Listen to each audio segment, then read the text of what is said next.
So I have some panels here cut out of my plasma cutter.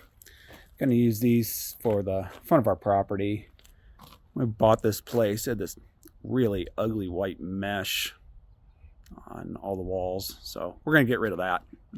It's pretty ugly. So I hear a lot of debate about how this entire grid system with AI is being put in place that we're all going to be dependent upon. But it all runs off electricity. So at any given time, we could have a big solar flare and we could take it all out. So why would they put all this effort into a huge control structure when it could just be eliminated in a day? Well, I think it's necessary to really look at the game plan here. And they don't know when a solar flare is going to come. And it may not come for a while. However, I think within the next 10 years, we have a pretty good chance of losing some stuff. However, if they have us completely dependent upon AI and our phones and our brain chips and everything else, and the power grid goes down, we kind of just all die.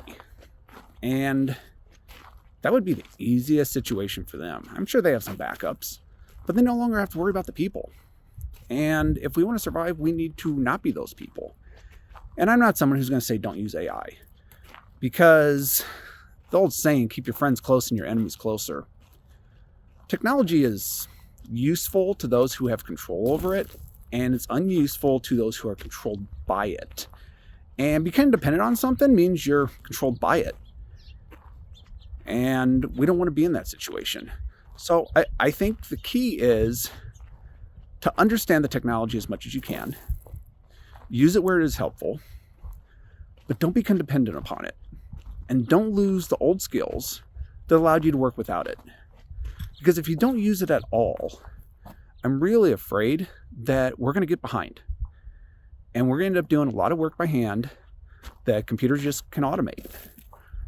But once computers automate our entire life, do we even have a life left?